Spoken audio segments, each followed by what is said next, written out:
हाय, मी सुनीता तुमचं सगळ्यांचं आपल्या पुन्हा एका नवीन व्हिडिओमध्ये अगदी मनापासून स्वागत करते. सर्वांना श्री स्वामी समर्थ. तुमचा सगळ्यांचा आजचा दिवस खूप छान, मस्त, आनंदाचा आणि आरोग्यदायी जावं अशी स्वामींच्या चरणी प्रार्थना करते आणि आजच्या व्हिडिओला सुरुवात करते. तर 2 दिवस व्हिडिओ आले नाहीत त्याबद्दल तुमचे खरंच मनापासून माफी मागते. आणि परवाचा व्हिडिओ टाकलेला होता घटस्थापनेचा आणि भजन वगैरे टाकलेलं होतं, तुम्हाला बाकीच्यांना आवडलं वगैरे ते. तर त्यासाठी खरंच मनापासून आभारी आहे तुमची. आणि तिकडनं आल्यानंतर मग मी भजनावरून आल्यानंतर हा जो व्हिडिओ होता ना, हा त्याच्यातलाच व्हिडिओ होता, पण मी हा भाग कट करून तुम्हाला त्याच्यात काय दाखवला नाही, कारण भजन वगैरे होतं आणि अखंड दिव्याचं आणि आपली कळसपूजा वगैरे हे दाखवलेलं होतं. त्याच्यामुळे मग मी हा व्हिडिओ त्याच्यात ॲड न करता म्हटलं हा दुसऱ्या दिवशी पाठवावा, पण काही कारणास्तव तो मला काही पाठवता आला नाही. तर म्हणून मग मी आज हा व्हिडिओ तुमच्यापर्यंत पोहोचवत आहे. तर इथे कटेले आणलेले होते, तुम्हाला सांगितलंच होतं. तर ते कटेले बारीक कट करून घेतले आणि मस्त छान तेलामध्ये कांदा वगैरे, लसूण, जिरे, मोहरी याची फोडणी वगैरे देऊन झाल्यानंतर मग बारीक कट करून घेतलेले कटेले याच्यात घातले. हळद, लाल तिखट आणि चवीनुसार मीठ घातलेलं आहे. आणि अशा पद्धतीने या कटेल्यांची भाजी जी आहे ती मी इथे बनवलेली होती. मग संध्याकाळी सोमवारच्या दिवशी आपल्या घटस्थापनेचा पहिला दिवस होता त्या दिवशी. तर आणि तिकडनं येताना सासूबाईंनी मला ह्या वड्या दिलेल्या होत्या, आपल्या याच्या कोथिंबीरच्या वड्या. पण त्यांची पद्धत जरा वेगळी आहे. एकदा सिद्धी आणि वेदून त्यांनी दिलेल्या होत्या. पाठवतात त्या असं काही नाही, बनवलेलं असलं किंवा माझी फेरी झाली तर मग देत असतात. तर त्यावेळेस या दोघींना त्यांच्या हाताच्या कोथिंबीर वड्या खूप आवडल्या होत्या, म्हणून मग त्यांनी स्पेशल बनवलेल्या होत्या या दोघींसाठी. तर मग मग मी घेऊन आलेली होती. तर त्यांची पद्धत अशी आहे की त्या चणा डाळ वगैरे किंवा मुगाची डाळ भिजत घालून त्या वड्या त्या बनवत असतात आणि मी बेसन पिठाच्या करते. तर मग एखाद्या वेळेस मी करेल तशा आणि तुमच्यासोबत त्यांची रेसिपी वगैरे जी आहे ती शेअर करेलच.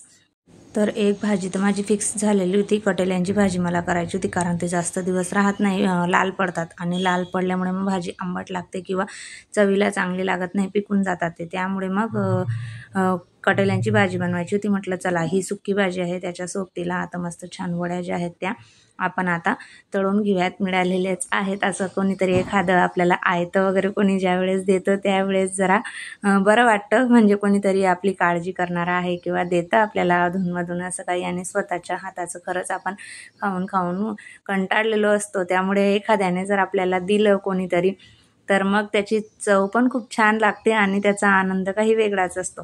तर मग मी एक दिवस अगोदर सर्वपित्री अमावस्या होती, त्यावेळेस मसाला जरा जास्तच केलेला होता आणि पुरण पण मग मी थोडं एक्स्ट्राच करते. तर त्यावेळेस मग तो मसाला माझा थोडाफार उरलेला होता. तर आता म्हटलं वड्या आलेल्या आहेत तर थोडासा सार जे आहे त्यांच्यासोबत आपण करूयात. तर मग मी लगेच त्या तेलामध्ये तो मसाला होता तो व्यवस्थित असा परतवून घेतला आणि त्याचा सार जो होता तो बनवून घेणार होते. वड्यांसोबत सार लागतोच.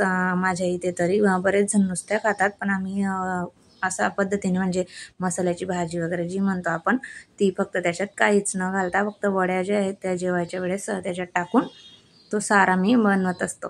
तर ते इथं बनवलेलं होतं आणि तोपर्यंत माझी कटेल्यांची भाजी जी होती ती इथे तयार झालेली होती, शिजली होती आणि खूप छान लागते अशा पद्धतीने कटेल्यांची भाजी. तर त्यानंतर मग मला दुर्गा सप्तशृतीचे पाठ करायचे होते. मग मी पटकन स्वयंपाक केला आणि पाठाला बसलेली होती. मग मला खूप उशीर झाला रात्री. त्यानंतर मग जेवण वगैरे मग मी बाकीचं काही शूट वगैरे केलं नाही.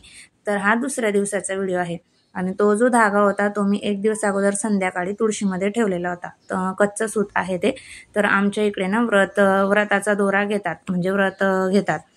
हरतालिकेनंतर दुसऱ्या दिवशी ज्यावेळेस ब्राह्मण येतो ना आपल्याला शिद वगैरे देण्यासाठी, त्यावेळेस मग ते व्रत आपल्याला देऊन गेलेले असतात. तर धागा देऊन गेलेले असतात, त्यावेळेस आपण त्यांना शिद वगैरे द्यायचं आणि धागा जो आहे तो घेऊन घ्यायचा असतो त्यांच्याकडून. तर तो धागा मग इथं आता ब्राह्मण दादा वगैरे तर काही येत नाही आपल्या इथं. तर मग माझी सासू किंवा माझी आईन त्या म्हणतात की मग तुळशीमध्ये रात्रभर तो धागा आहे तो ठेवून द्यायचा आणि दुसऱ्या दिवशी सकाळी मग तो धागा तिकडनं उचलून आपल्या व्रतासाठी आपण वापरू शकतो. तर मग तो दुसऱ्या दिवशी मग ज्या दिवशी घटस्थापनेचा दुसरा दिवस होता तेव्हा मग मी तो उचलून घेतलेला होता. गणपतीमध्ये सोडायचा असतो तो. जोपर्यंत पितृपक्ष लागत नाही ना तोपर्यंतच आपल्याला सोडून घ्यायचा असतो. पण काही कारणास्तव माझ्याकडून काही व्रत सोडला गेला नाही आणि नंतर वर्दी वगैरे झाली. मग त्याच्यामध्ये बरेच दिवस असेच चालले गेले आणि पितृपक्ष लागला. मग आपल्याला जर तेव्हा सोडता नाही आला तर मग तो आपल्याला नवरात्रीमध्ये सोडायचा असतो व्रताचा धागा.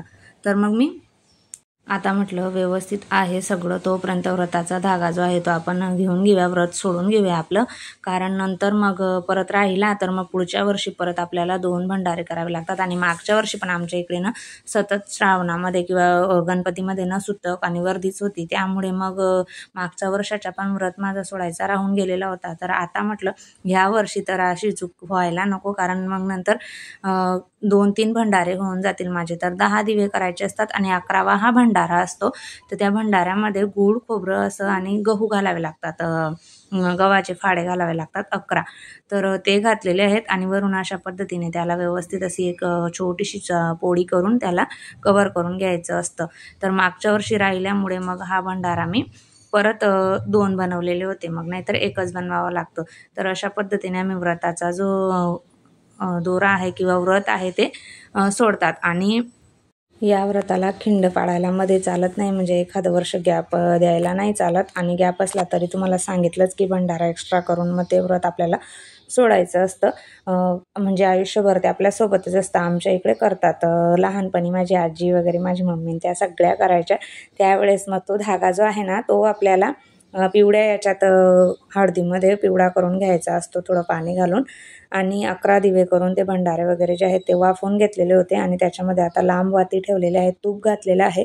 आणि आपल्या देवघरासमोर आणून आपले कुलदेवतेची, लक्ष्मी मातेची पूजा वगैरे करून, त्या दिव्यांची पूजा करून मग आपल्याला हे व्रत जे आहे ते सोडायचं असतं. आता हा जो धागा आहे ना याला 11 गाठी मारायच्या असतात आणि एक मंत्र आहे तो म्हणायचा असतो, किंवा रामाचं नामस्मरण केलं तरी पण चालतं. तर अशा पद्धतीने आम्ही हे व्रत जे आहे ते सोडत असतो. आणि 11 गाठी मारून मग त्या बाकीच्या गाठी सोडायच्या असतात आणि 5 गाठी त्याच्यामध्ये राहू द्यायच्या असतात.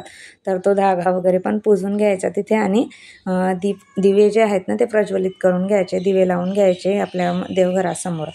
आणि मग ज्या गाठी आहेत ना त्या मारून घ्यायच्या धाग्याला. आणि गाठी बाकीच्या सोडून झाल्यानंतर मग थोडा वेळ का होईना तो धागा जो आहे तो आपल्याला घालावा लागतो गळ्यामध्ये म्हणा, किंवा मुलांना दिला तरी पण चालतो. थोडा वेळ आपण ठेवायचा, किंवा मुलींना, आम्ही लहान असताना तर माझी आजी वगैरे व्रत करायची ना तर मग आम्हीच घालायचो, दिवसभर घालून ठेवायचो. आणि मग अशा पद्धतीने व्रत वगैरे जे आहे ते करून घ्यायचं. आणि दिवा जो शांत झाला की मग तेव्हा हे व्रत जे आहे ते सोडून घ्यायचं. तर सोडायचं म्हणजे तोपर्यंत आपल्याला काहीच खायला चालत नाही, जोपर्यंत आपला व्रत सोडून होत नाही त्या दिवशी तोपर्यंत. आणि मग नंतर आपला व्रत सोडून झाल्यानंतर आपण जेवण वगैरे करतो त्यावेळेस पण हे खाल्ले ना दिवे तरी पण चालतात. आणि घरातलं म्हणजे मुलांना वगैरे चालतात दिवे खायला, फक्त माणसांना, जेंट्स लोकांना नाही चालत. आणि जो भंडारा आपण केलेला असतो ना तो मात्र आपल्यालाच खावा लागतो. घरातल्या बाकीच्यांना तो भंडारा काही चालत नाही. आपला व्रत असल्यामुळे तो भंडारा आपल्यालाच खावा लागतो. फक्त दिवे आपण कुणालाही देऊ शकतो खायला, घरातल्या मुलांना किंवा मुलींना असं. आणि व्रताचा जो धागा आहे तो ज्यावेळेस आपली आता पोळ्याला आम्ही बैल वगैरे ठेवतो, बैलांची पूजा वगैरे करतो, तर ती लक्ष्मी असते ती भाऊबीजेला शेतामध्ये जाते. ती तुम्हाला मी आधी पोळ्याच्या व्हिडिओमध्ये सांगितलेलंच होतं. तर हा जो दोरा आहे ना तो पण लक्ष्मीसोबतच आपला जात असतो शेतामध्ये. त्यावेळेस आपल्या शेतामध्ये ते बैल वगैरे रचून तिथे थोडी राख वगैरे टाकतात आणि त्यावेळेस पण दिवा बनवला जातो. आणि मग ते धागा वगैरे सगळं काही जे आहे ते लक्ष्मीसोबत आमच्या इकडे जातं. अशी पद्धत आहे आमच्या इकडे खानदेशामध्ये. तुम्ही जर तिकडचे आहात तर तुम्हाला माहीतच असेल. तर जेवढं माहीत आहे, घरचे सांगतात, सासूबाई वगैरे जाऊबाई सांगतात, तेवढं मी करायचा प्रयत्न करत असते आणि तेवढं करते. बाकीचं एवढं जास्त काही माहीत नाही आहे. तर आणि धागा जो आहे व्रताचा तो मी गावालाच देऊन टाकते. मग म्हणजे तिकडे ज्यावेळेस लक्ष्मी जाते त्यावेळेस मग त्या शेतामध्ये देऊन देतात. तर संध्याकाळी मग त्या दिवशी ना मिस्टरांना गावी जायचं होतं. तर मला पटकन स्वयंपाक वगैरे जो होता तो करायचा होता. तर मग मी लवकर जरा 3 वाजेलाच वांगे जे आहेत ते भाजायला ठेवून दिलेले होते. तर आमच्या इकडे वांग्याचं भरीत करताना वांगे जे आहेत ते असे भाजून घेतात. गावाला तर म्हणजे कसं मोकळं असतं आणि शेकोटी वगैरे केलेली असते, त्याच्यावरती हे वांगे वगैरे छान भाजले जातात. पण इथं आपल्याला काही पर्याय नसल्यामुळे मग ते गॅसवरतीच अशा पद्धतीने आपल्याला वांगे भाजून घ्यावे लागतात. तर मग मी थोडंसं तेल लावून घेतलेलं होतं वांग्यांना अगोदर आणि अशा पद्धतीने वांगे जे होते ते भाजून घेतले अगोदर आणि आता त्याच्यावरती झाकण ठेवून देते थोडा वेळ, म्हणजे वाफेमध्ये पण व्यवस्थित ते होऊन जातील. आता बऱ्यापैकी तर म्हणजे सगळे भाजलेच गेलेले आहेत, तरी पण मग थोडा वेळ मी असं झाकूनच ठेवते आणि वांग्यांचं जे तेल वगैरे निघतं ना ते छान मस्त मग आणि फ्लेवर पण छान येतो भाजलेले असले तर झाकून ठेवलं तर. आणि ठेचा बनवण्यासाठी मग एका साईडला मिरच्या ज्या आहेत त्या पण इथं भाजून घेत आहे. भरीतमध्ये मी जास्त करून म्हणजे ठेचाच घालते, कट करून घेतलेल्या हिरव्या मिरच्या काही घालत नाही, किंवा ज्यांना घालायचं असतं ते घालतातही. आणि खूप सारा लसूण याच्यामध्ये मी घातलेला आहे आणि ठेचा मस्त कुटून घेत आहे. म्हणजे थोडीफार जेवणाच्या अगोदर आपली पूर्वतयारी जर झालेली असली तर मग आपल्याला जास्त वेळ नाही लागत, किंवा यांना जायचंही होतं त्यामुळे मला लवकर स्वयंपाक करायचा होता, म्हणून मग मी जरा पटकनच सुरुवात पटकन केलेली होती स्वयंपाकाची. तर त्याच्यामध्येच मी जेवढं भरीताला आपल्याला मीठ लागेल ना तेवढं मीठ मी ठेचामध्येच घालून घेते आणि चांगला व्यवस्थित असा ठेचा पण इथे बनवून घेतलेला होता. आता म्हटलं ते सगळं व्यवस्थित म्हणजे वांगे वगैरे थंड होईपर्यंत तोपर्यंत आमचं तिघींचं कपाट वगैरे तर आवरून झालेलं होतं, पण यांचं मात्र कपडे जे आहेत ते प्रेस करून घ्यायचे होते मला, ते राहिलेले होते. तर म्हटलं आता थोडा वेळ आहे तर कपडे वगैरे प्रेस करण्याचं काम आहे ते आपलं होऊन जाईल. आणि शिवाय कुठे जायचं असलं म्हणजे जे कपडे प्रेस केलेले नसतात मग तीच ऐन वेळेला फजिता होते की हे घेऊन जायचं होतं ते घेऊन जायचं होतं. त्याच्यापेक्षा म्हटलं सगळेच कपडे एकदम जे आहे ते प्रेस करून ठेवून देते, म्हणजे कुठलाही ड्रेस घेऊन जायचा असला तरी आपल्याला टेन्शन नको. तर मग मी इथे कपडे वगैरे जे आहेत ते थोडा वेळ असल्यामुळे 1-1.5 तासामध्ये संपूर्ण कपडे प्रेस करून घेतलेले होते इथे. आणि संध्याकाळी जरा म्हणजे झाडांजवळ बसून पण जरा छान वाटतं. आणि ज्या वेळेस आपण जरा स्वयंपाकाचं हे आपल्याला टेन्शन नसेल किंवा पूर्वतयारी अगोदर झालेली असली तर मग जरा आपण रिलॅक्स असतो. तर त्यासाठी मग थोडा वेळ म्हटलं वाया जाण्यापेक्षा आपण कपडे वगैरे जे आहेत ते व्यवस्थित प्रेस करून घेऊयात, जेणेकरून आपली पण फजिता होणार नाही ऐन वेळेला. आणि कपाटही छान मस्त दिसतं ज्यावेळेस आपले व्यवस्थित असे घड्या वगैरे करून त्याच्यामध्ये ठेवलेले असले तर. असो कपडे प्रेस करून झाले तोपर्यंत वांगे वगैरे जे होते ते इथं मग थंड झालेले होते आणि ठेचाही कुटून झालेला असल्यामुळे बऱ्यापैकी तयारी झालेली होती. आता यांची वरची साल जी आहे ती मला काढून घ्यायची होती. तर अगोदर वांग्यांची वरची साल जी आहे ती काढून घेते आणि मग त्यानंतर स्वयंपाक जो आहे तो करते. वांग्यांमध्ये ना जर आपल्याला कांद्याची पात वगैरे असं सगळं काही जे आहे ना ते घालतात आमच्या इकडे, ते जर असलं ना तर मग अजून छान लागते. पण मग मी काही आणलेली नव्हती आणि तितका वेळ पण नव्हता की बाहेर जावं आणि आणावं. तर अगोदरच मी जो ठेचा तयार करून घेतलेला होता ना तो याच्यामध्ये घातला आणि व्यवस्थित बघून घ्यावे लागतात मात्र वांगे सगळे चेक करून मग त्याच्यामध्ये तो ठेचा जो होता तो मिक्स केला. आणि मग तेलामध्ये थोडं जास्तच तेल घातलेलं होतं, कारण भरीतमध्ये थोडं तेल असलं ना तर मग छान लागतं. तर जिरे, मोहरी, कढीपत्ता वगैरे याची फोडणी दिली तेलामध्ये मस्त छान. शेंगदाणे वगैरे पण टाकले, जास्तच घातलेले होते शेंगदाणे, त्याच्यामुळे छान लागतं भरीत. आणि आमच्या इकडे असंच खानदेशामध्ये मस्त छान असं स्पेशल भरीत जे आहे ना ते केलं जातं. आता पुढे थंडी येणारच आहे त्यामुळे तुम्हाला भरीतची रेसिपी जी आहे ती बघायला मिळेलच. आमच्या इकडे ह्या म्हणजे दिवाळीनंतर खूप वांग्याचं भरीत वगैरे जे आहे ना ते खूप जास्त प्रमाणामध्ये केलं जातं. आणि जळगावचं स्पेशल भरीत पुरी तुम्हाला माहीतच आहे. तर मग त्यासाठी इथं आणि हे भरीत जे आहे ना ते माझं खूप छान झालेलं होतं. फक्त कांद्याची पातची कमी होती, पण असो तरीही खूप छान झालेलं होतं. कांदा मी जरा जास्त घातलेला होता याच्यामध्ये. आणि अशा पद्धतीने भरीत जे होतं ते बनवलेलं होतं. फक्त पुऱ्या काही मी बनवलेलं नव्हतं, कारण यांना प्रवासात जायचं असल्यामुळे जरा तळण वगैरे म्हटलं नको, त्यासाठी मग मी इथे चपात्याच केलेल्या होत्या.